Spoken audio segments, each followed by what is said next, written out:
All right, let's talk about this Legacy Visa credit card that is offered by First National Bank. It is invitation only, which means you must have a pre-approval code to get it, which means that if you're watching this YouTube video, chances are you got your pre-approval in the mail and then hopped onto YouTube to see what this credit card is all about. And that's what we're going to be talking about in this video. But just to be clear, the Legacy Visa is an okay option in my opinion.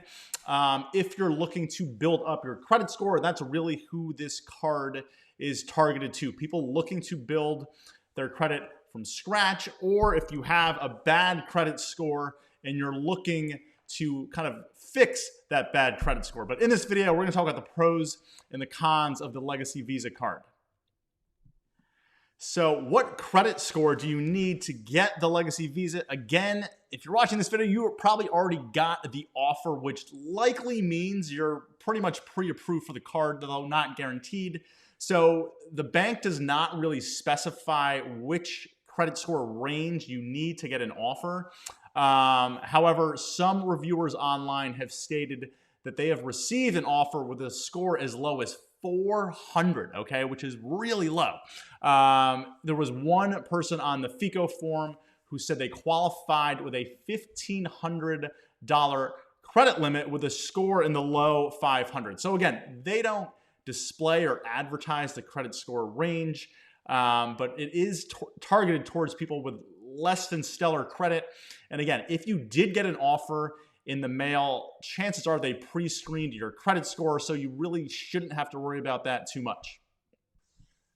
All right, let's talk about the pros of the Legacy Visa card. So that takes us into kind of the first pro, is that it is generally an easy card to qualify for. As I mentioned, some reviewers say they got approved even with a credit score in the low 500. So again, if you're looking to either build your credit from scratch or repair your credit after some credit mistakes, that's definitely, arguably the biggest benefit or the biggest pro of this card is how easy it is to get approved for.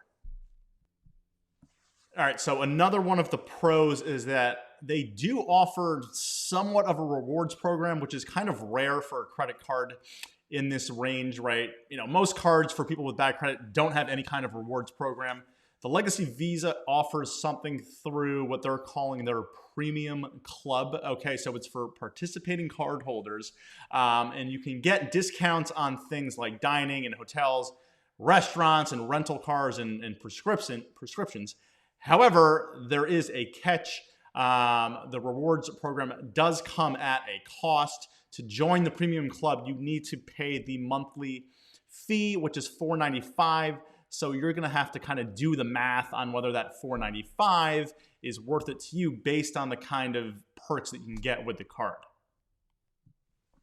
So another pro that we like with this card is the potential to get, somewhat of a higher credit limit. So depending on your credit worthiness, with the Legacy Visa, you can qualify for a credit limit as high as $1,500. Now, kind of depends on your vantage point. That might not sound like a huge credit limit, but again, for a card in this kind of range and who they're targeting, a credit limit of $1,500 is really not that terrible. So the card also comes with a payments protection plan. Basically with this, you can miss a monthly payment as long as you have quote unquote a qualifying emergency. And the way that the plan works is that it costs 89 cents for every $100 of your monthly balance, and it maxes out at $5,000. So they do promote this as a benefit, but we definitely encourage you to kind of read the fine print on exactly what those qualifying emergencies are, how exactly it works, and how the math works out, but it's definitely worth something calling out. So cash advances are kind of a big feature with credit cards in this range. Good news, this card does offer cash advances, so you can use the card to withdraw money from an ATM at a 2% fee up to 50% of your credit limit, which is not that bad. Again, it's definitely a good perk to have with a card like this, so you can have a cash advance with this card. All right, so let's talk about some of the potential downsides with this card, and it really does all come down to cost and fees and all those other things. So the first thing is the annual fee. Again, with cards in this range, you're gonna find most of them have an annual fee. The Legacy Visa has a $75 annual fee that's billed monthly. Truthfully, I've seen higher fees than $75 for this type of card, but definitely be aware that there is an annual fee with the Legacy Visa. The second drawback is the high APR. Now, obviously, APRs do change and vary over time, but as of this recording, the APR on the Legacy Visa is 29.9%. Once you start getting up into that 30% APR, you definitely need to be aware of that. Obviously, ideally, whatever you're spending on the card, you're able to pay in full the next billing statement. But if you're not able to, obviously, you want to be aware of the near 30% APR with this card.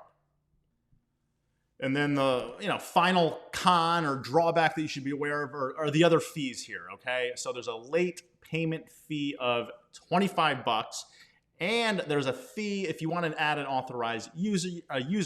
The Legacy Visa is going to ding you another $25 if you want to add an authorized user to your account. So in terms of online reviews, I couldn't find anything for this card on Trustpilot, which is kind of one of the bigger review platforms.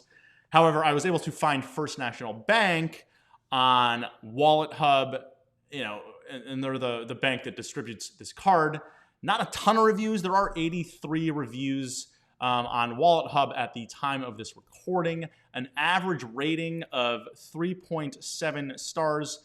So I think it's worth calling out that almost half of the reviews do give it a 5-star rating, and 20% of the reviews give it a 1-star rating. So kind of your mileage will vary depending on the online reviews, but I definitely wanted to call that out.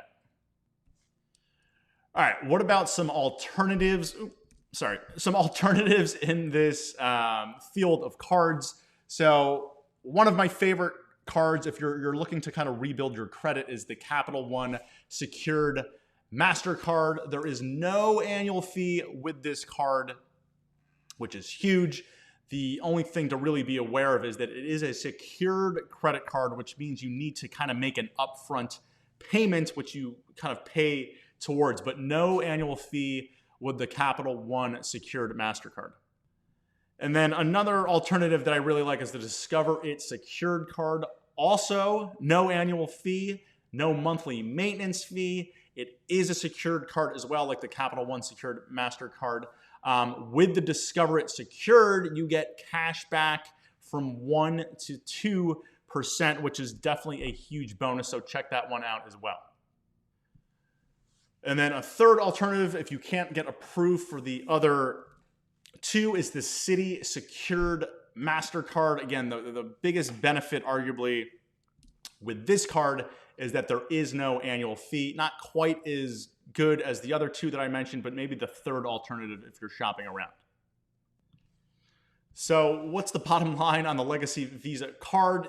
They do have that rewards program, which may sound promising, but you do have to pay for the privilege of participating in that program. When you add in the card's $75 annual fee and the high APR and the authorized user fee, the late payment fee, in my opinion, it may cost more than it's worth. Luckily, there are alternatives out there, like we mentioned in this video. I would potentially try applying for those other 3 cards first. If you don't get approved, then the Legacy Visa could be an option for you. All right, guys, thanks.